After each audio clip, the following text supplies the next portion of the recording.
Vamos lá, meus irmãos, vamos lá. Nosso primeiro dia de aula de teologia pastoral é o terceiro bloco, última parte. As nossas aulas sempre são gravadas. Vamos então agora entrar no livro Ministério Pastoral, alcançando a excelência no ministério cristão, de John MacArthur Jr. A gente vai ficar agora apenas no prefácio e na introdução. Meus irmãos, é maravilhoso. Deixa eu até fazer uma defesa aqui de uma frase, né? Enquanto veio a pandemia, nós estávamos repaginando aqui a nossa igreja local e repaginando a nossa identidade visual, e um amigo meu, pastor Elias Cudinotto, juntamente com a sua esposa, nos ajudou muito, e ele é da Brasil para Cristo, aqui do Jacuí, ele pastoreia uma das igrejas que pertence a Jacuí, e lá eles tinham um slogan, que é Tabernáculo Brasil para Cristo, né, TBC, e aí vem uma frase, uma igreja de pastoreio excelente. Eu falei, olha, como eles foram felizes. Uma igreja de pastoreio excelente. A Igreja Batista do Povo, do nosso saudoso pastor Ernesto Nini, que agora é pastoreada pelo pastor Jonas Neves, também tem um slogan muito lindo, que é simplesmente uma igreja. E enquanto nós pensávamos sobre essa repaginada, nós mudamos a nossa identidade visual, nosso slogan, nosso desenho, nosso logotipo, nossa logomarca, porque antigamente nós tínhamos um slogan que era baseado em cima da nossa missão, que eu copiei literalmente do pastor Bill Hybel. A nossa missão é vidas transformadas, não, ou melhor, a nossa missão era, né, ou ainda é, queremos transformar discípulos em verdadeiros, queremos transformar descrentes em discípulos de Jesus totalmente comprometidos e consagrados. Na matéria de administração eclesiástica e gestão eclesiásticas, né, e metodologia científica, nós trabalhamos em cima disso. E até hoje nós temos essa missão, essa declaração de missão, que eu copiei literalmente do pastor Bill Hybel da igreja de Willow Creek. Eu achei linda, existem muitas declarações de missões lindas, e logo depois que nós criamos o nosso logo antigo, tinha um dizer no logo antigo que é, logo embaixo, né, vinha o nome da igreja e vinha assim, vidas transformadas, transformando vidas. Um slogan muito lindo, por sinal. Um dos nossos obreiros aqui, numa certa reunião, ele citou essa frase, eu achei linda, e ela virou, inclusive, um slogan que tínhamos. E nessa repaginada que demos agora, depois da pandemia, nós colocamos um outro slogan, que aí eu também fiz uma adaptação do Tabernáculo Brasil para Cristo. E o nosso slogan é No Caminho da Excelência. A Igreja Batista Missionária no Caminho da Excelência. Eu gosto dessa ideia, né? E ali, a partir de então, a gente vem trabalhando muito nessa ideia de que tudo que fazemos na igreja, nós estamos no caminho, e aí eu coloco o caminho, inclusive eu vou até compartilhar aqui com vocês rapidamente, só para vocês verem, ó, olha que interessante. Deixa eu pegar aqui o nosso logo, né? Deixa eu abrir aqui o próprio YouTube, por exemplo, né? Olha só que interessante. Deixa eu abrir aqui e colocar aqui para vocês verem. Meu canal, seu canal, aqui. Opa, peraí, opa. Olha só que interessante, irmãos. Deixa eu compartilhar rapidamente, ó. Aí temos aqui o nosso logo, né? Nosso novo logo, estão vendo? Na Igreja Batista Missionária. O missionário em destaque, né? E aqui colocamos o slogan, ó, no caminho da excelência, caminho maiúsculo, tudo maiúsculo, dando uma ideia de Jesus, né? E excelência, porque segui-lo é se aperfeiçoar a cada dia. Então, por que eu estou fazendo essa citação aqui? Porque agora que a gente vai trabalhar no livro do MacArthur, pode ver que é alcançando a excelência no ministério cristão, ministério pastoral, alcançando a excelência no ministério cristão. Eu vou estar compartilhando aqui agora com vocês a edição antiga, as primeiras edições. Esse meu livro, por exemplo, a edição dele é a 8ª impressão de 2012. Mas eu vou compartilhar aqui com vocês um material das versões anteriores, só para a gente poder estar pegando emprestado alguns dizeres dele. né? Então, é um PDF que é a primeira edição de John MacArthur, tá bom? Então, a gente vai aqui, ó, John MacArthur Jr., e corpo de docente do Master Seminário, pode ver? É corpo docente, aliás. Não é só ele que escreve, é um seminário junto com ele. Está entendendo qual é a relevância, irmãos? E aqui, o título, logo no início dessa obra, era Redescobrindo o Ministério Pastoral, moldando o ministério contemporâneo aos preceitos bíblicos, né? Então, quando foi lançado essa primeira obra, essa era a proposta. Aí, nas demais reimpressões, eles acharam por bem de mudar, mas eu quero que vocês levem em consideração essa ideia, tá bom? Tudo bem? Então, vamos aqui, irmãos, agora, logo aqui para o prefácio e introdução. Eu quero estar trabalhando com vocês aqui no prefácio e na introdução, porque a obra dele, ele vai trabalhar praticamente, em 4 partes. Primeira parte, perspectivas bíblicas. Segunda parte, perspectivas preparatórias. Terceira parte, perspectivas pessoais. E última parte, perspectivas pastorais. E assim ele encerra essa obra. É maravilhoso esse livro. Então, eu vou pegar emprestado aqui esse PDF, só para poder agregar aos irmãos, e principalmente aqueles que não têm esse livro. Mas como eu sempre digo, e tenho aqui, inclusive, todo o material, compre ele, ou em papel, ou digital, para que a gente possa estar abençoando também a impressora, ou melhor, a impressora não, a editora e o autor, tá bom, meus irmãos? Bom, quem já tem o livro, pode estar acompanhando conosco aqui, né? Deixa eu pôr aqui, 180. Eu vou estar passando aqui esse PDF, só para a gente pegar aqui esse prefácio. Tá joia? Então, quem tiver com o livro, o meu livro, prefácio, é logo no início, né? O Júnior, o seu também, né? Eu deduzo que o seu livro, Júnior, qual impressão? A minha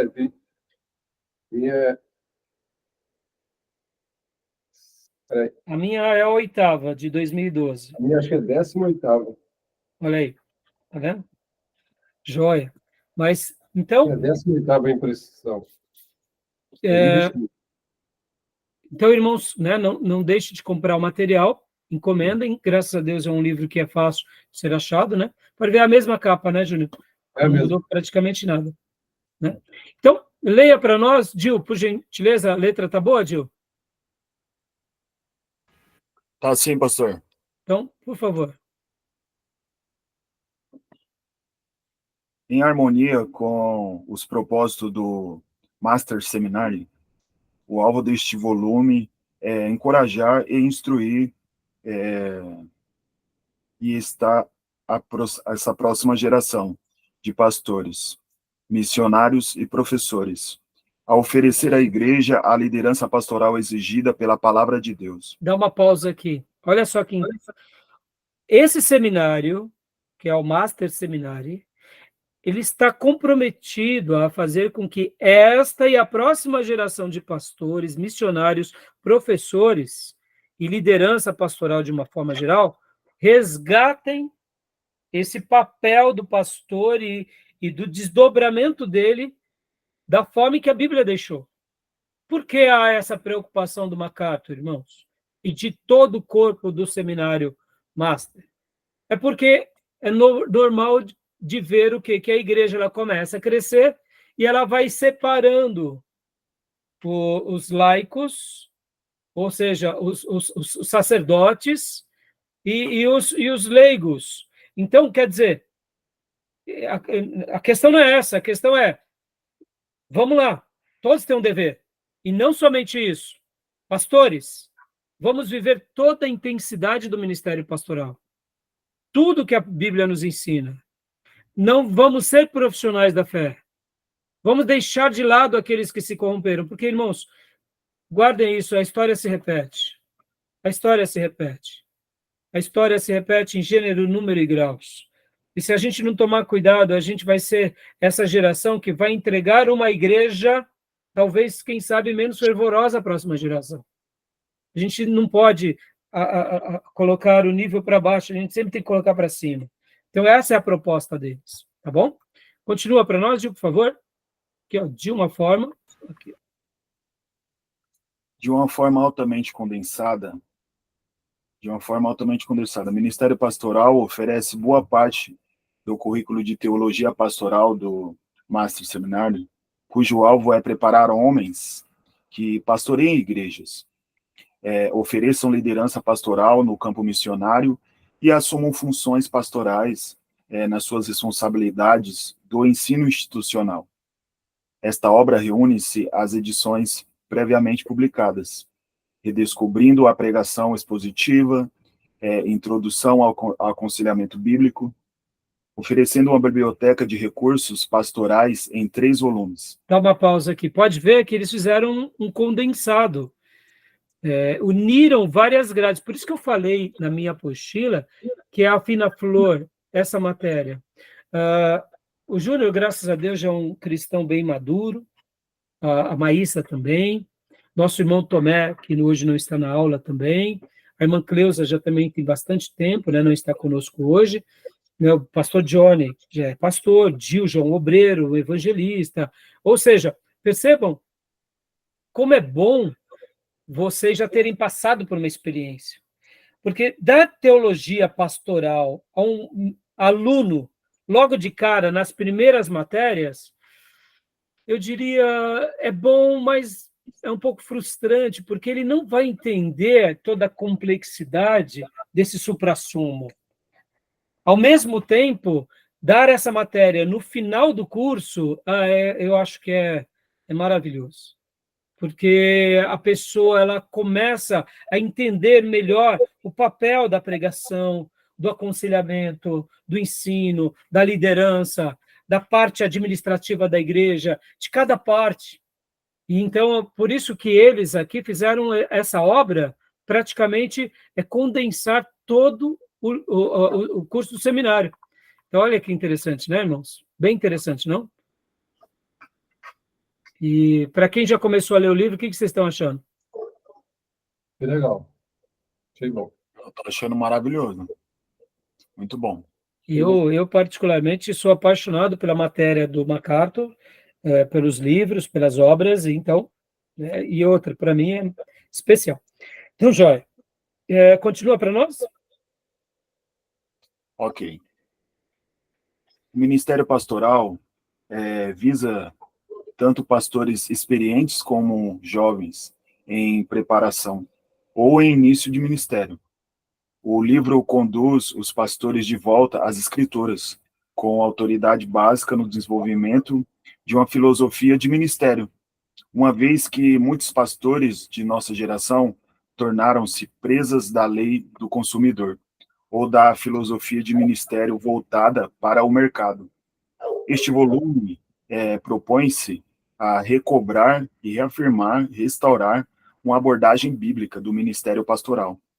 Nesse sentido, o ministério pastoral tanto prescreve diretrizes a seguir, como prescreve perigos a evitar. Olha, pode ver que nos meus objetivos da ementa, do programa de aula, eu pego essa frase na íntegra do MacArthur.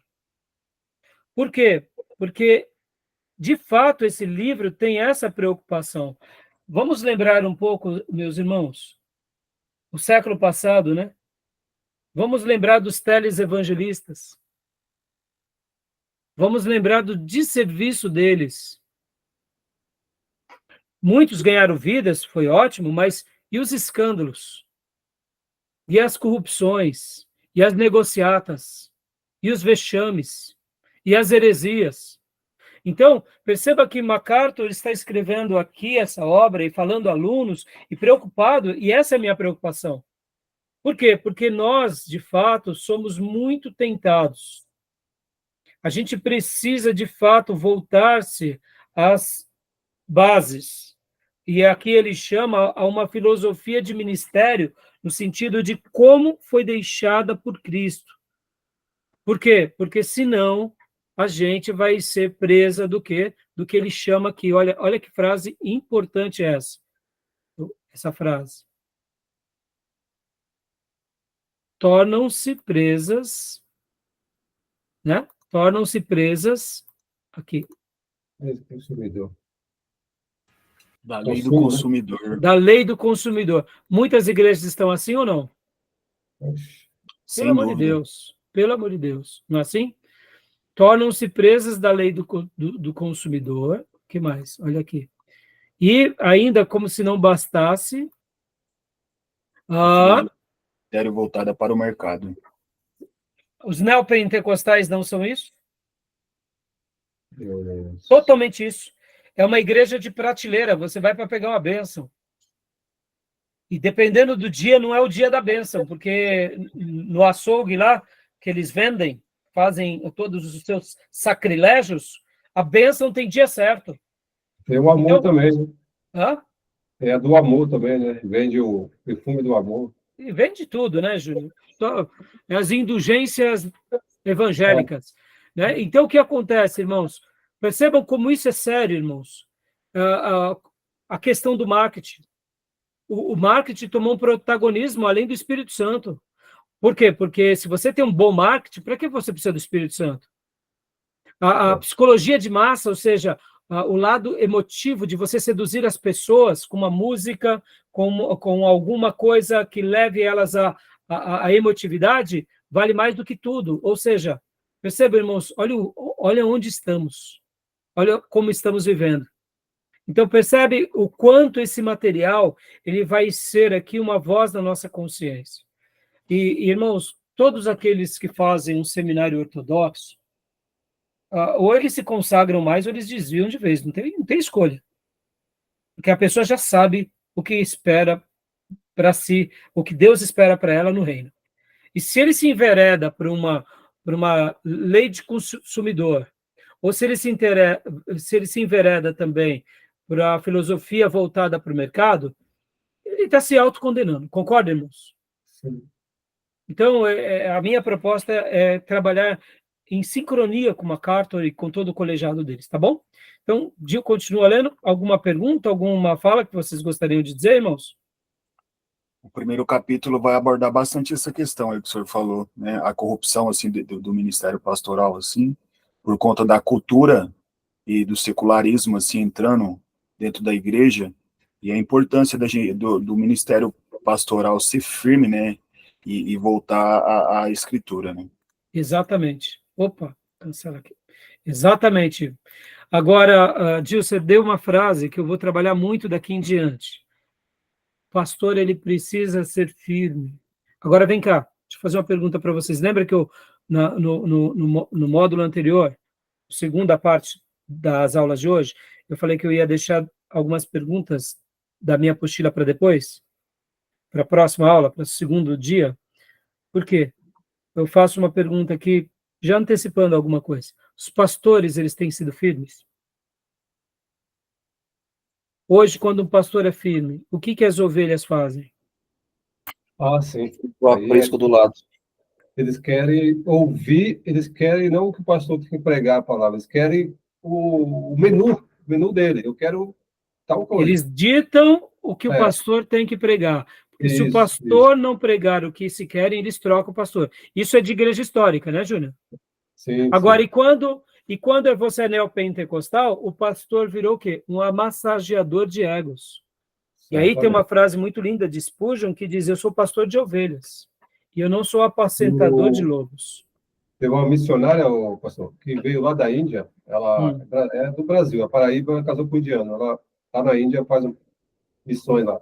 Ela veio para o Brasil, ela foi em algumas igrejas aqui, e algumas igrejas não quiseram que ela ministrasse da forma que ela ministra, que é a cruz, a realidade do evangelho.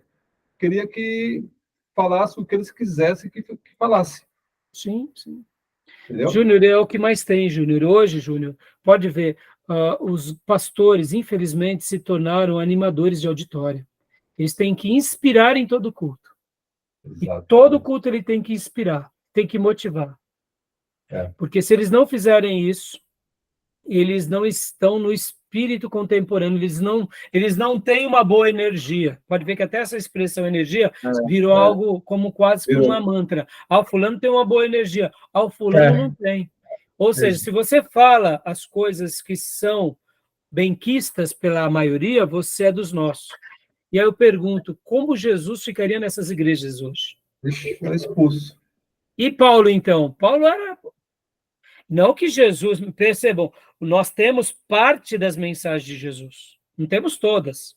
Mas podem ver, Jesus também não era benquisto. E Paulo, de contrapartida, nós vemos que Paulo já tinha esse dissabor. Então, o que Paulo hoje faria? Como Paulo seria Imagine visto? aquela mensagem que Jesus pregou lá, que comeu o corpo dele, o sangue, que os discípulos abandonaram lá. Aí ele falou, vocês também não querem ir? Aí Pedro falou, para onde iremos nós? Só o Senhor tem palavra de vida eterna. Com um grupo só. A palavra de Jesus era forte, pesada. Eles Pesada, né? não vão Exatamente. querer. Né? Então, joia. Continuando aqui, Gil, continua para nós. Ok. Não se trata de uma discussão completa sobre o ministério pastoral. Muitos detalhes não constam, como o crescimento da igreja, sua disciplina, seus membros, sua organização, seus detalhes de ministérios especializados. Por exemplo, ministério com jovens e adultos. Este legado deixamos para outros fóruns. Além disso, nenhum capítulo esgota o assunto, oferecendo, pelo contrário, um tratamento geral introdutório. Espera-se que a amplitude desta obra seja o seu ponto forte, por lidar com a natureza bíblica do que deve ser o pastor como pessoa e como a maneira pela qual ele deve ministrar na igreja. Quando aqui ele se refere a ministrar, é como ele faz o que faz, na essência do que faz e por que faz. Não só na igreja, mas na vida. E deixa um legado para ser imitado por todos os seus membros. Tá bom, meus irmãos? Então, agora aqui, para a gente tá concluindo agora, Maísa, leia para nós, por gentileza, filha. Mais especificamente, mais especificamente, os 3 objetivos de Redescobrindo o Ministério Pastoral são: 1. Validar os absolutos bíblicos do ministério pastoral exigidos por Deus, isto é, responder à pergunta: qual é a autoridade que temos para estabelecer uma filosofia de ministério? ou seja, dá um minuto só, por gentileza. A proposta é validar. Será que a gente realmente está querendo resgatar algo que é da nossa cabeça? Ou será que, de fato, as páginas de toda a Bíblia, no Velho Testamento e do Novo, tem essa figura de líderes que conduzem, mas não só conduzem de forma performática, mas, na essência, um rebanho?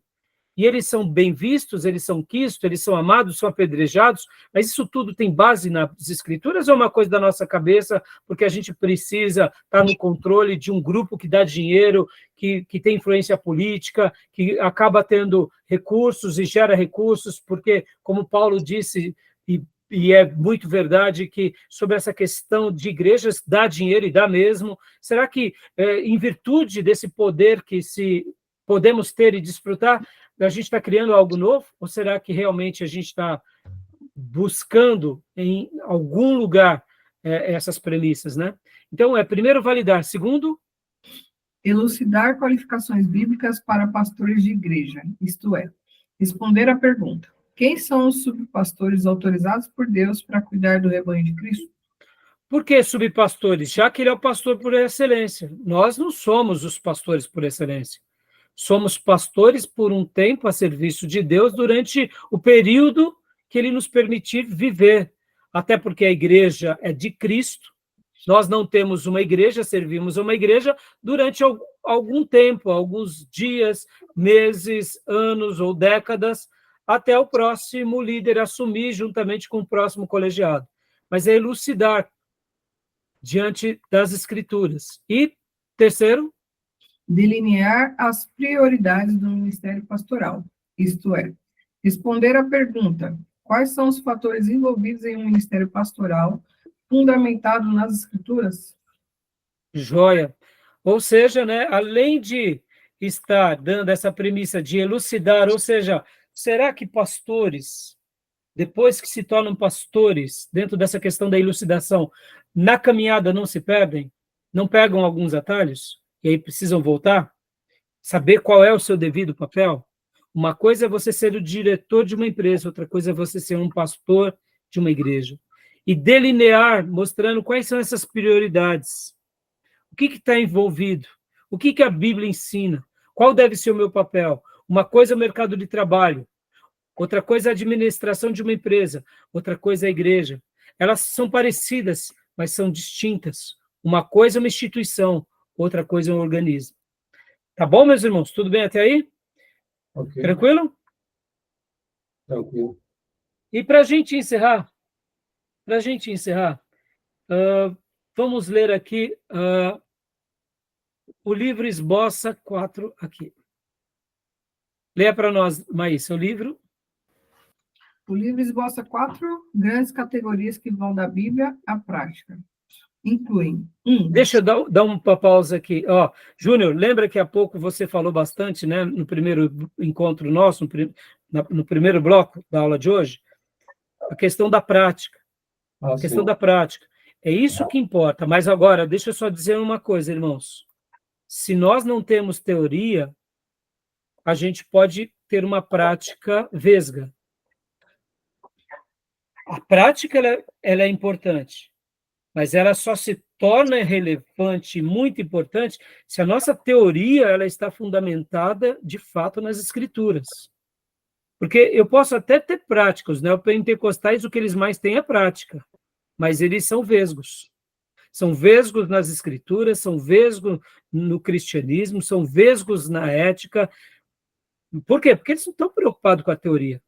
Eles desprezam a teoria bíblica, usam do que convém, fazem aquilo que na hermenêutica condena, né? Porque um texto fora de contexto só serve de pretexto, mas eles têm prática. Então, a prática por si não diz tudo. Eu tenho a teoria e a prática. Pode ver, a nossa vida como cristãos e de igreja é teoria com prática. São as duas asas do cristão. Né? Então, é muito importante isso. Por isso que esse livro ele tem isso, ele pega da Bíblia à prática.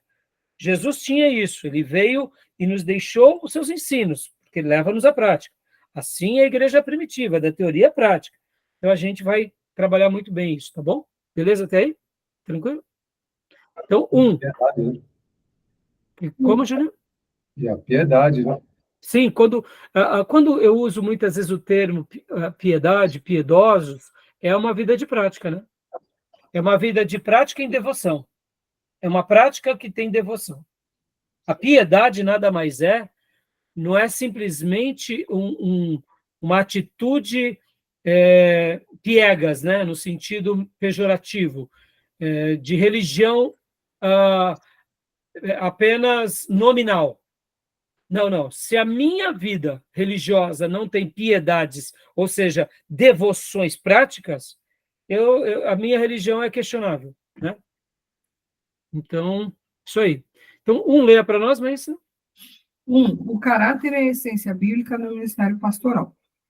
2, a preparação biblicamente requerida de alguém que queira ser pastor. 3, as qualificações pessoais de alguém biblicamente qualificado para ser pastor. E 4, a prioridade bíblica de atividades implicadas no ministério pastoral. O motivo por trás dessa abordagem é o forte desejo de responder à pergunta: como um líder da igreja constrói um ministério contemporâneo de acordo com os mandamentos bíblicos? O resultado esperado da aplicação dessas ideias contidas em Redescobrindo o Ministério Pastoral é um ministério que se destaque pela influência espiritual sobre o corpo de Cristo. Joia. E aí vem, né, as demais falas do nosso querido pastor, e ele agradece, né, aqui, porque ele, juntamente com o Master Seminário, fizeram essa obra, e ele aqui congratula, assinando, ele, o Richard Mayburn e o Robert Thomas. Então, meus irmãos, eu não tenho dúvida que a gente vai passear, se deliciar, refletir, contra-argumentar, se autoavaliar em tudo, porque nós estamos num projeto que não é nosso, é de Deus, e eu não tenho dúvida que seremos muito abençoados, e que vocês vão pensar E assim, ao mesmo tempo, eu queria concluir com essa fala. Ao aprender algo, exercitemos a compaixão. Não usemos da bazuca teológica para matar aqueles que estão no erro, tá bom? Porque o seminarista e o pastor que se redescobre, muitas vezes ele acaba pecando agora porque ele se torna um fariseu também. Ele começa a denunciar. E denunciar tudo e todos como se ele fosse o Redentor, como se ele fosse a quarta pessoa da Trindade. Cumpra o teu papel. Fale o que você realmente entender, pregue, ensine, mas, sobretudo, ore por aqueles que estão no erro. Ore por aqueles que estão cegos.